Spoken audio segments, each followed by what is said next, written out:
Assalamualaikum warahmatullahi wabarakatuh. Hari ini hari Selasa tanggal 4 Agustus tahun 2026. Saya Kafid Fatani bin Rifai bin Zainuddin bin Muhadi ingin menyampaikan menurut saya tentang konflik Palestina dan Israel berkenaan dengan surat Fusilat ayat 34-35 yang artinya A'udzubillahi minasyaitonirrajim, bismillahirrahmanirrahim. Tidaklah sama kebaikan dengan kejahatan, tolaklah kejahatan dengan perilaku yang lebih baik, sehingga orang yang ada permusuhan denganmu serta-merta menjadi seperti teman yang sangat setia. Sifat-sifat yang baik itu tidak akan dianugerahkan kecuali kepada orang-orang yang sabar, dan tidak pula dianugerahkan kecuali kepada orang-orang yang mempunyai keberuntungan yang besar. Jadi menurut saya kan Palestina itu kan dia dijajah. Menurut saya kan searching di Google,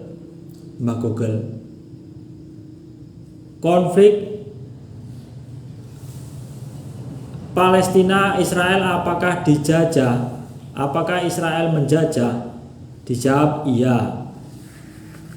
Tidak hanya menjajah, tapi ada namanya okupasi ilegal, maksudnya menduduki tanah tanpa izin orang lain.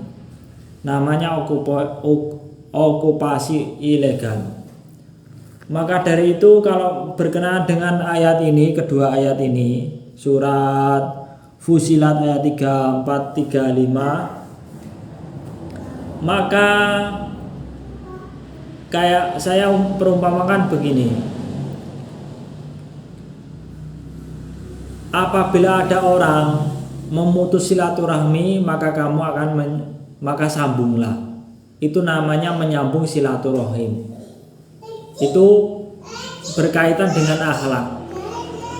Nah, kalau ada orang yang menjajah negerimu, terus mengokupasi ilegal terhadap wilayahmu, maka dalam pandangan saya ini, pertama, bagi Palestina itu kalau lawan kata dari menjajah adalah memerdekakan atau membebaskan. Setahu saya memerdekakan itu ya memerdekakan Israel dari sesuatu hal yang tidak terlihat, atau seperti beriman kepada Togut. Karena ahli kitab itu kan beriman kepada Togut, percaya. Jadi penjajahan yang dilakukan oleh setan kepada bangsa Israel. Kenapa seperti itu? Nanti saya jelaskan.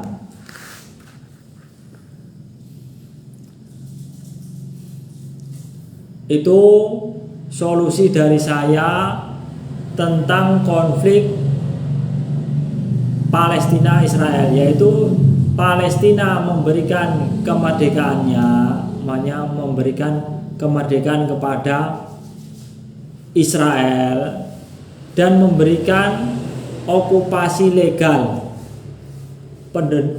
memberikan kependudukan, penempatan yang legal, menduduki suatu wilayah dengan legal. Itu kalau menurut saya. Apakah benar? Ya, orang yang lebih paham tentang agama bisa menilai sendiri. Yang kedua, saya akan berbicara tentang marah, karena ini masih berkaitan dengan hal tersebut.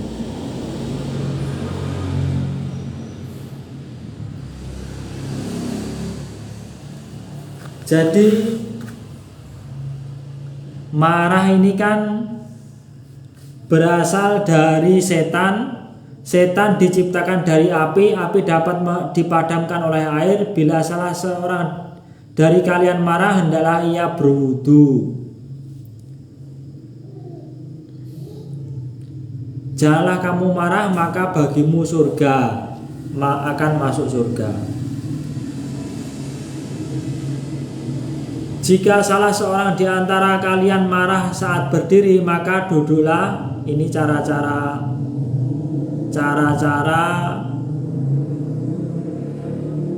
mengatasi marah. Jika salah seorang di antara kalian marah saat berdiri, maka duduklah. Jika marahnya telah hilang, maka cukup. Akan tapi jika belum maksudnya, maka berbaringlah. Jika kalian marah, diamlah.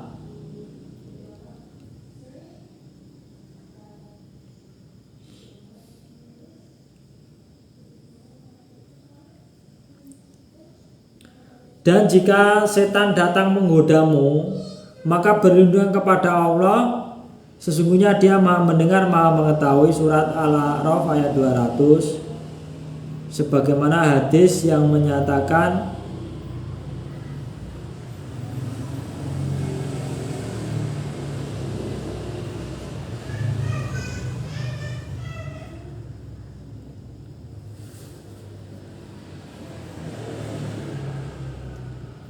sesungguhnya aku tahu satu perkataan sekiranya dibaca tentu hilang rasa marahnya. Jika sekiranya dia mau membaca A'udzubillahi minasyaitonir, aku berlindung kepada Allah dari godaan setan, niscaya hilang kemarahan yang dialaminya. Atau jika seseorang dalam keadaan marah lantas ia ucapkan A'udzubillah, aku meminta perlindungan kepada Allah, maka redamlah marahnya. Hadis sahih. Silsilah al-hadis as-sahihah nomor 1376.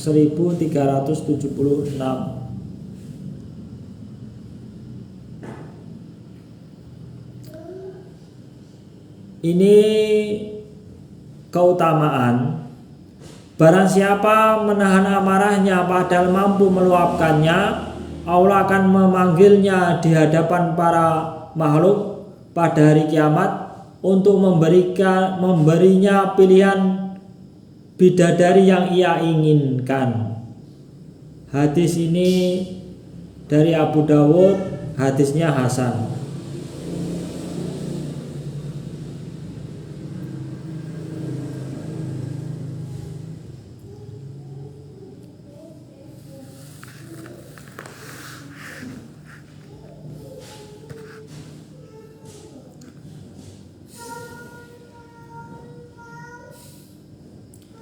Apapun kenikmatan yang diberikan kepadamu, maka itu adalah kesenangan hidup di dunia. Sedangkan apa kenikmatan yang ada di sisi Allah lebih baik dan lebih kekal bagi orang-orang yang beriman dan hanya kepada Tuhan mereka bertawakal. Dan jika kamu membalas, maka balaslah dengan balasan yang sama dengan siksaan yang ditimpakan kepadamu. Tetapi jika kamu bersabar, sesungguhnya itulah yang lebih baik bagi orang yang sabar. Ini masih berkaitan dengan Palestina dan Israel.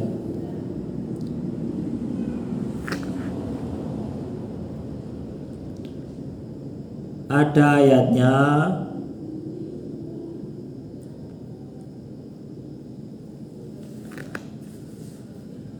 Dan bersegeralah kamu mencari ampunan dari Tuhanmu dan mendapatkan surga yang seluas-luasnya seluas langit dan bumi yang disediakan bagi orang-orang yang bertakwa.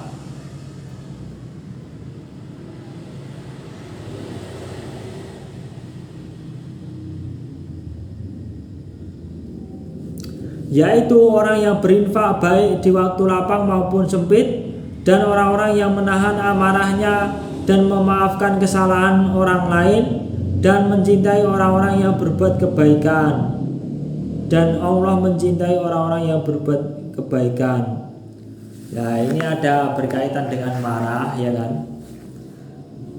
Di surat Asy-Syura ayat 37, dan juga bagi orang-orang yang menjauhi dosa-dosa besar dan perbuatan-perbuatan keji, dan apabila mereka marah segera meminta maaf.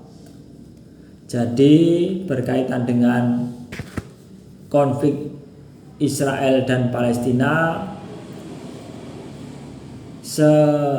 jika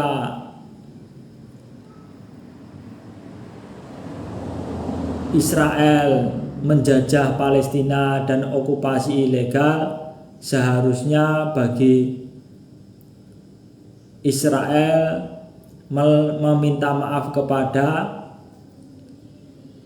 Palestina menurut ayat tersebut. Dan bagi Palestina, kalau termasuk orang yang berbuat baik, sifat-sifat baik ada pada diri orang Palestina, maka memerdekakan Israel dari perbudakan setan, karena mereka beriman kepada Togut. Itu menurut saya. Entah mereka itu maksudnya belum merdeka dari mana, saya kurang tahu. Tapi memerdekakan itu entah secara zona atau bagaimana, saya kurang paham. Intinya memerdekakan atau membebaskan. Itu jadi ini kan berkaitan dengan keluarga juga bisa. Jadi terkadang orang kalau sudah berumah tangga, apabila ada cekcok, ibaratnya cekcok rumah tangga, apabila suami marah, maka istrinya itu ibaratnya air untuk memadamkan api. Apabila istri marah, maka suami seharusnya menjadi air untuk memadamkan istri. Jadi supaya dalam keluarga itu diberi keberuntungan yang besar. Mungkin itu yang bisa Kafid Fatoni sampaikan, kurang lebihnya Kafid Fatoni mohon maaf. Assalamualaikum warahmatullahi wabarakatuh.